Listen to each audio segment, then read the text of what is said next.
Let's talk about so-called good advice. The kind that's been passed around so much people just repeat it without question.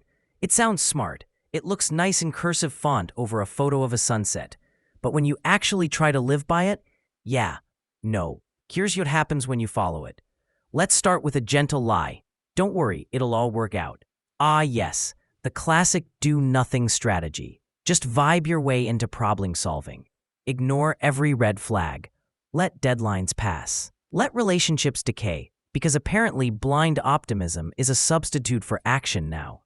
Turns out, things usually work out when you actually do something about them.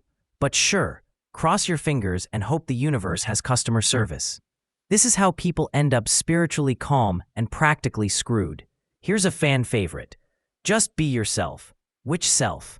The one you had to become in front of your parents? The version you show at work? The one who overthinks texts at 2 a.m.? This advice assumes you've met yourself, unpacked the layers of survival instincts, and decided who you actually are. Most people haven't. They're just glitching through roles, like an improv actor in crisis. Sometimes being yourself is just the first red flag in a 3-act meltdown. Here's one that sounds like a Nike ad, but ends like a horror film. Never give up. Ever? Even when it's a toxic job, a dead relationship, or a pyramid scheme. Sounds more like how to dig a deeper hole with confidence.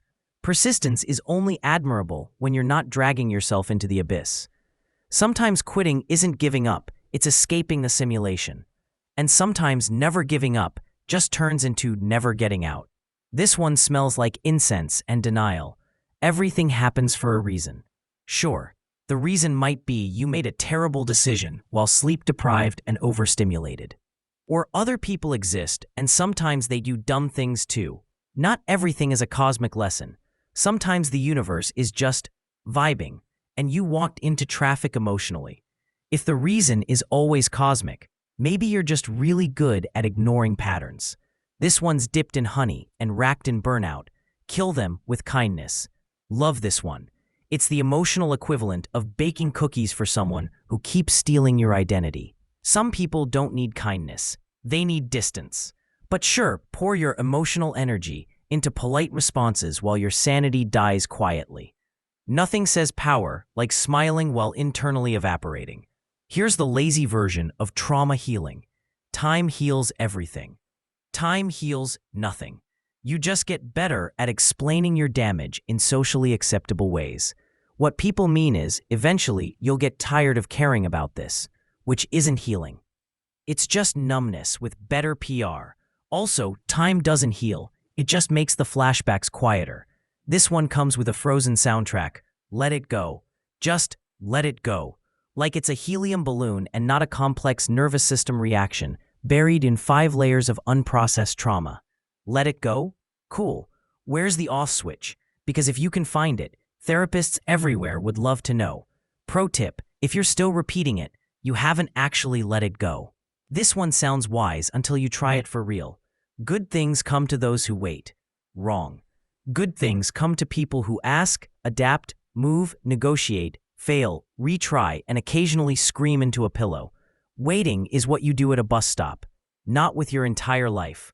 Also, spoiler, sometimes the bus doesn't come, and you're just left standing there with your goals in a tote bag.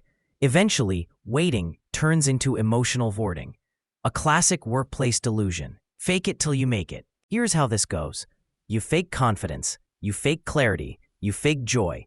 People applaud you. Then they expect you to keep it up. Now you're stuck performing a version of yourself you don't even like.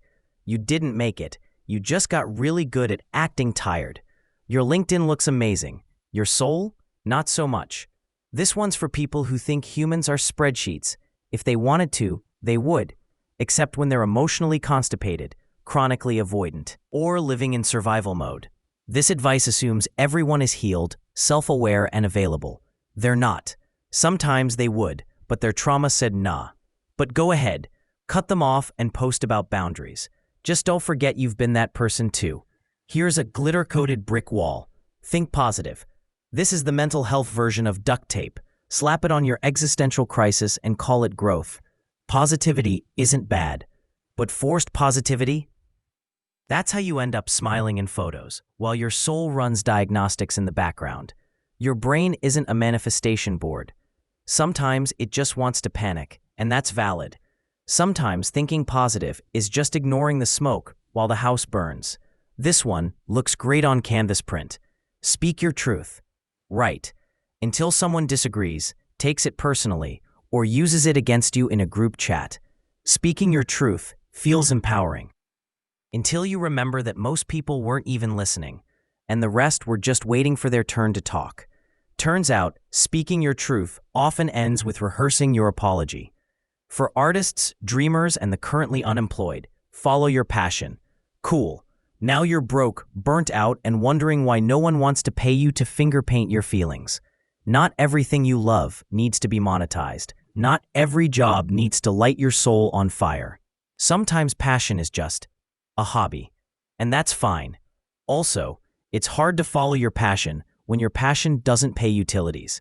Here's the isolation starter pack. Cut out all negative people. This is how you end up friendless, isolated, and convinced you're protecting your peace when you're actually just allergic to feedback. Some negativity is honesty. Some discomfort is growth. If you cut everyone off who doesn't match your vibe, you'll end up in an echo chamber with a ring light. Eventually, your only friend will be your TikTok algorithm. Looks deep, smells like bath bombs.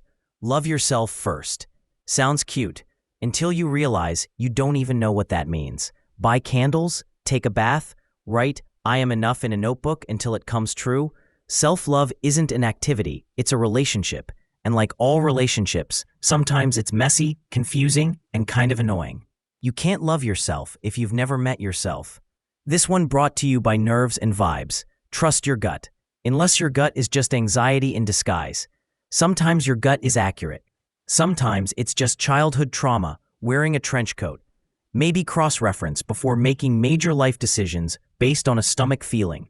Also, your gut once told you to text your ex, so maybe let's not. Here's one that sounds spiritual and smells like blame. You attract what you are. So if you get ghosted, robbed, or betrayed, guess you manifested that by existing wrong. This is victim blaming with glitter. You don't attract what you are. You attract what you tolerate. And sometimes what just shows up uninvited. Sometimes you attract chaos because chaos doesn't knock. And sometimes it's not a mirror. It's just a mess with Wi-Fi. This one is basically emotional amnesia. Forgive and forget. Forgive if you want peace. Forget if you want to repeat the same mistake again in HD. Forgetting isn't healing. It's just memory loss with consequences. This advice is sponsored by people who need you to have short-term memory. Forgiveness is for closure. Forgetting is for sitcom characters. This one belongs in motivational office posters. Hard work always pays off. Not in this economy.